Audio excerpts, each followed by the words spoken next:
We need shelter, Taeho said, looking around. He spotted a small overhang in the rocks. There. They huddled together as the storm raged. Yoonji shivered against him. Your world tries to kill you, she said, her teeth chattering. Sometimes, Taeho agreed. But it makes us stronger. As night fell and the storm continued, they talked more. Yoonji explained how her people had achieved great technology, but lost their drive to explore and grow. They lived comfortable, safe lives, but something was missing. That's why I came, she said. To learn what we lost. Taeho told her about his own life, how he had left the busy city to find peace in the wilderness. But sometimes it's too peaceful, he admitted. Too predictable. We both look for balance, Yoonji said. My people need more risk. You need less. In the dark cave, with the storm howling outside, Taeho felt closer to Yoonji than he had to anyone in years. She was from another world, another species, yet she understood him. When morning came, the storm had passed. The mountain was covered in fresh snow that sparkled in the sunlight.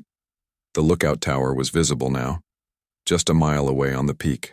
Almost there, Taeho said. Yoonji's device beeped urgently. Do-hyun, she said. Close, very close. They looked at each other, understanding what lay ahead. The final confrontation was near. Taeho and Yoonji reached the old fire lookout tower, just as the sun began to set. The wooden structure stood tall on the mountain peak, offering a view in all directions. From here they could see 3 small silver ships moving through the valleys below, searching for them. We don't have much time, Taeho said, helping Yoonji climb the ladder to the tower.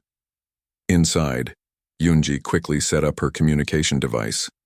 She connected it to the tower's old metal roof, using it as an antenna. Her fingers moved fast, adjusting. Dials and pressing buttons can send message now, she said. To Science Council. Higher than Do-hyun. As she worked, Taeho kept watch. In the distance, one of the ships changed direction, heading toward the peak. They had been spotted. Hurry, he said. They're coming. Yoonji's device hummed and glowed as it sent her message to the stars. She spoke rapidly in her language, then switched to simple English. Sent data. Evidence. Earth important. Humans important. Not dangerous. Different. A bright light suddenly hit the tower window. Outside, a ship hovered close by, its engines loud in the quiet mountain air. A beam shot from the ship, cutting through one side of the tower. Get down. Taeho pulled Yoonji to the floor as wood. Splintered around them. The door burst open. 3 figures entered. Ailari like Yoonji, but wearing sleek armor. Their leader stepped forward, removing his helmet to reveal a face similar to Yoonji's, but harder, with cold silver eyes. Do-hyun, Yoonji said, standing to face him. Do-hyun spoke sharply in their language. Yoonji answered back, her voice strong. He pointed to Taeho with anger.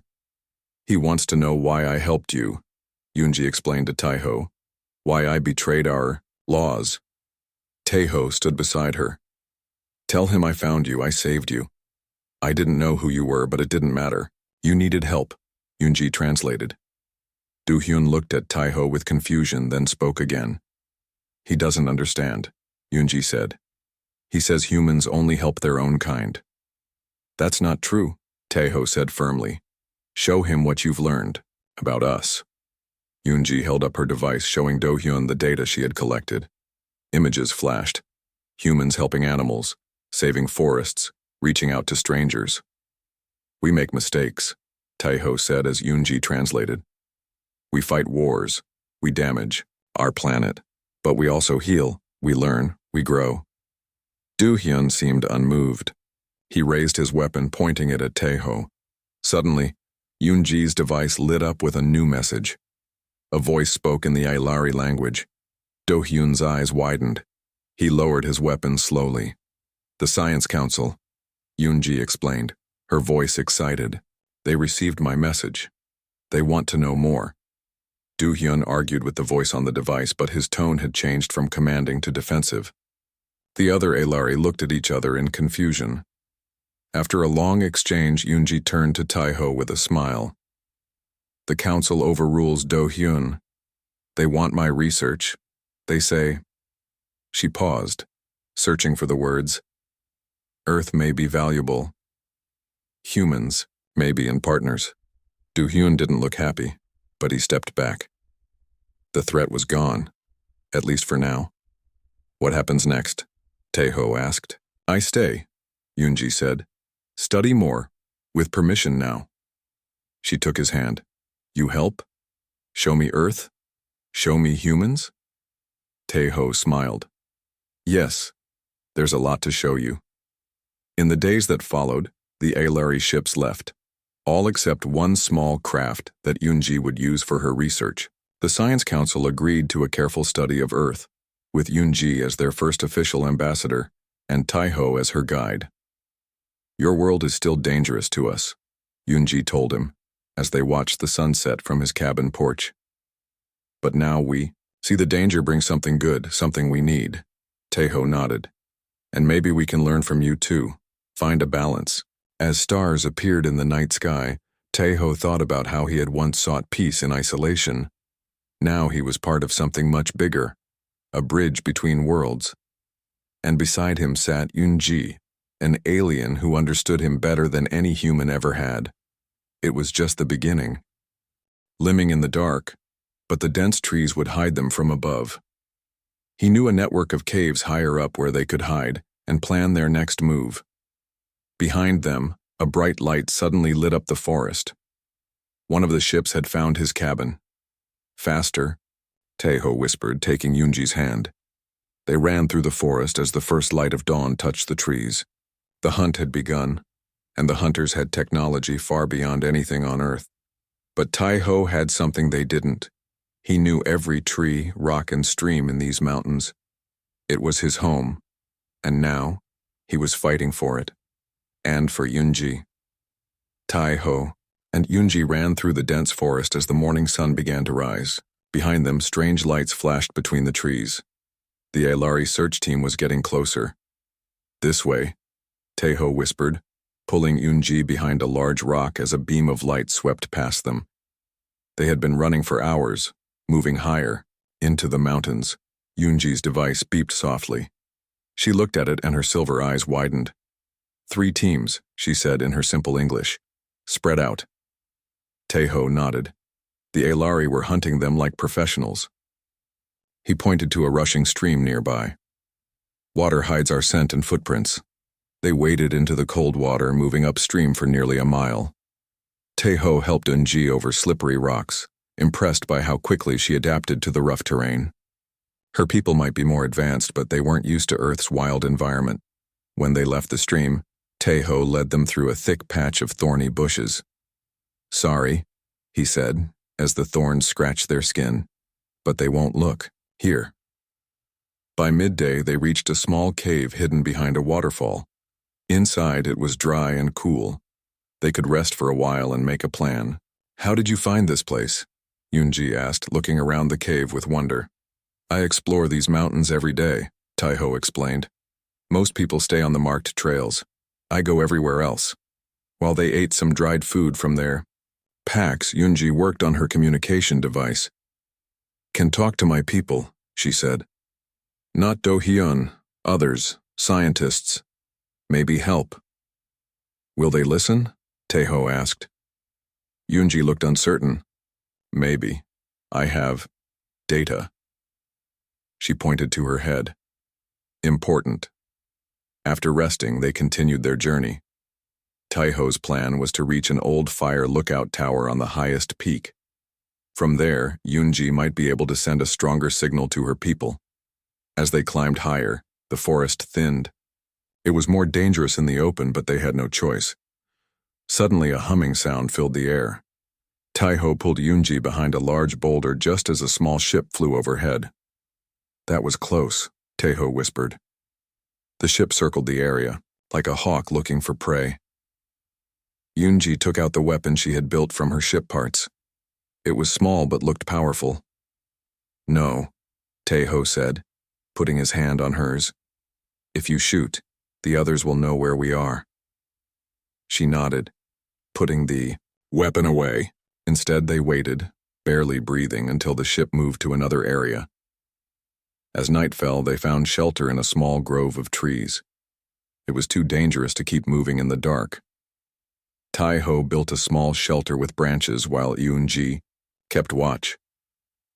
Do-hyun was my teacher, Yoon-ji said suddenly as they sat close together for warmth. Your teacher? Tae-Ho was surprised she could say so much in English now. Yes, I study Earth. He say no, dangerous, I come anyway. She looked sad.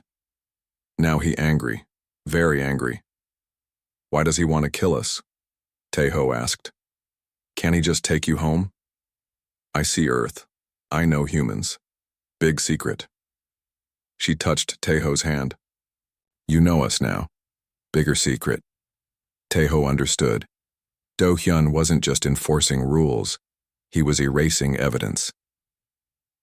In the distance, strange lights moved through the forest. The Elari were still searching, getting closer to their hiding place. Tae-Ho and Yoon-ji huddled together in silence, listening to the sounds of the night and the approaching hunters. Tomorrow, Tae-Ho whispered, pointing to the peak above them. We reach the tower. Then we fight back. Yoon-ji nodded, her silver eyes reflecting the starlight. For the first time since they met, Tae-Ho saw something new in those eyes, not just fear, but determination. Whatever happened tomorrow, they would face it together. Dawn broke over the mountains as Tae-Ho and Yoon-ji continued their climb toward the lookout tower. The air grew thinner and colder. Tae-Ho shared his jacket with Yoon-ji, who wasn't used to Earth's harsh climate. Your world, Yoon-ji said between breaths as they climbed. Very beautiful. Very harsh. Is that why your people stay away? Tae-Ho asked. Because Earth is too harsh? Yoon-ji nodded. My people call Earth Death World. Too dangerous. She looked around at the rugged landscape. Strong gravity, extreme weather, many predators, poisonous plants. And humans? Tae-Ho asked. What do your people think of us? Yoon-ji was quiet for a moment. Unpredictable. Too adaptable. Too, she searched for the word, brave? No. Reckless. Tae-Ho smiled. We take risks. Yes. My people avoid risk. Stay safe. Same for 1,000 years. She looked sad. No grow. No change. They stopped to rest on a flat rock. Below them, the forest, stretched for miles. In the distance, they could see small lights moving, the Ailari search teams. Why did you come here if it's so dangerous? Tae-Ho asked. I study life. All life. Yoon-ji's eyes brightened as she spoke. Earth has most life in galaxy. Most different kinds. Amazing place. She pointed to a small wildflower growing from a crack in the rock. Life here fights to live. On my world, life is easy. Here, life is strong. Tae-Ho had never thought about Earth that way. He had always seen the mountains as beautiful but dangerous. Now, through Yoon-ji's eyes, he saw the strength in that danger. And humans? He asked. Do you study us too? Yoon-ji nodded eagerly. Most interesting of all, you adapt so fast. Think in new ways. Take risks. Solve problems. She touched his hand. Like you. You found me. Helped me. Not afraid. I was afraid, Tae-Ho admitted. I just did it anyway. Exactly, Yoon-ji said. My people, if afraid, do nothing. Humans feel fear, still act. Why? Tae-Ho thought about it. Because sometimes the risk is worth it. He looked at her. Like now, they continued climbing. The weather changed suddenly, as it often did in the mountains. Dark clouds rolled in and snow began to fall. 3 days passed since Tae-Ho found Yoon-ji. Her wounds healed quickly, much faster than a human's would. She could now walk around the cabin, though she moved carefully. They still couldn't talk to each other with words, but they were finding ways. Tae-Ho started with simple things. He pointed to objects and said their names. Table, chair, water. Yoon-ji would repeat the words, her voice making the sounds a bit differently than his. Then she would point to the same things and make sounds in her language. They sounded musical, with clicks and tones Taeho couldn't quite copy. "You learn fast," Taeho said with a smile one morning as Yoonji correctly named 20 objects in the kitchen. She tilted her head, not understanding his words but seeming to catch his meaning. She smiled back, her silver eyes shining. For more complex ideas, Taeho used pictures. He wasn't a great artist, but he could draw simple scenes. On a large sheet of paper, he drew the Earth, then stars, and a question mark. Yoonji understood, at once. She took the pencil and drew a different solar system with 7 planets. She pointed to the third one. "Your home?" Taeho asked. Yoonji nodded. She had picked up human gestures quickly. Next, Taeho drew her ship crashing. He added a question mark again. Yoonji frowned. She drew Earth with wavy lines around it, then her ship with X marks on parts of it. She pointed to the wavy lines, then made a braking motion with her hands. "Something about Earth made your ship break?" Taeho guessed. She nodded, then looked worried.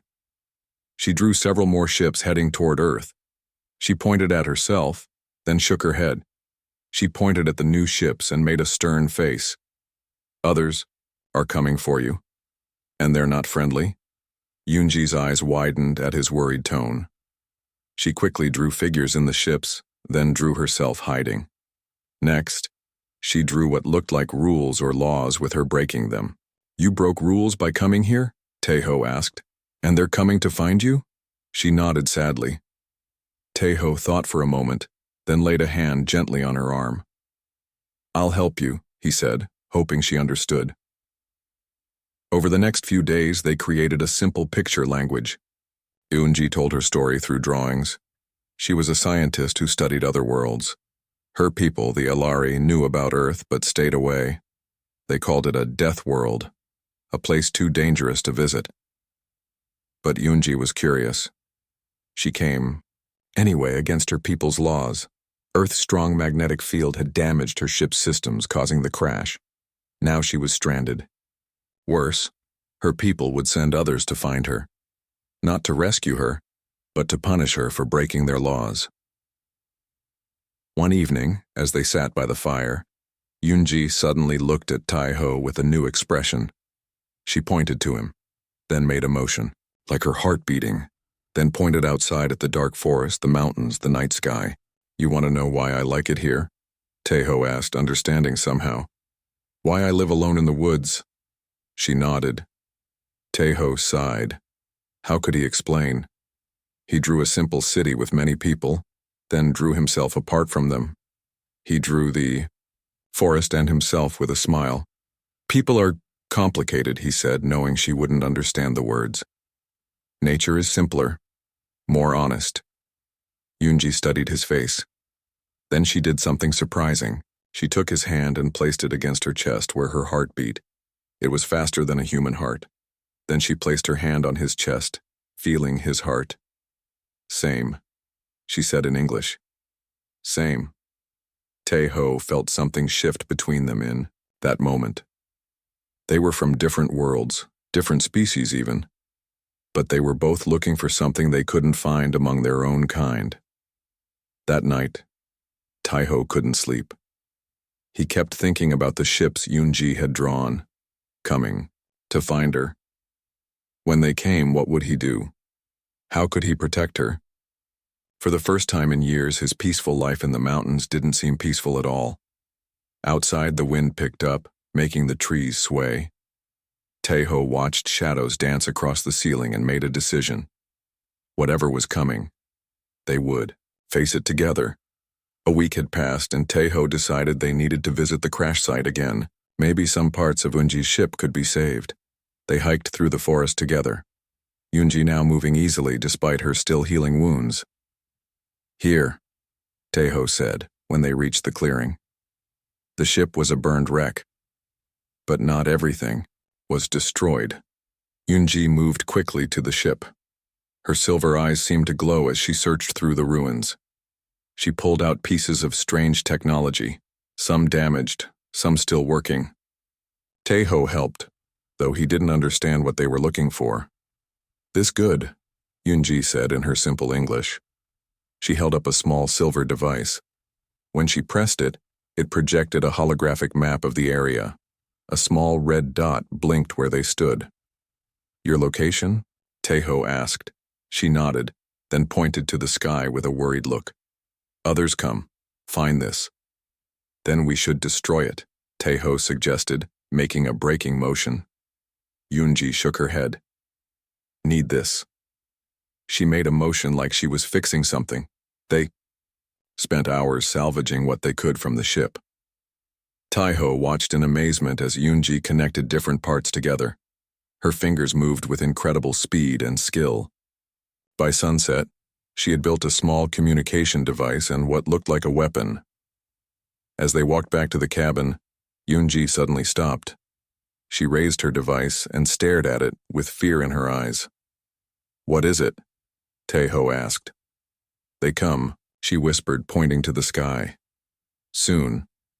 That night, Yunji worked on her devices while Taeho packed supplies. Food, water, first aid kit, matches, tent. If they had to run, they would be ready. Who exactly is coming for you? Taeho asked, drawing a picture of her people with a question mark. Yunji drew a stern-looking figure in what appeared to be a uniform. She wrote a name beneath it. Du Hyun. Du Hyun? That sounds like a human name. Yunji smiled sadly and pointed, to herself, then to Taeho, then made a gesture that meant similar. Her people looked like humans, with differences. The name was her attempt to translate his real name into something Taeho could say. Is he dangerous? Taeho asked, making a threatening gesture. Yunji nodded gravely. She drew Do-hyun again, this time with a weapon aimed at her. Then she drew a small figure that looked like Taeho with the weapon aimed at him too.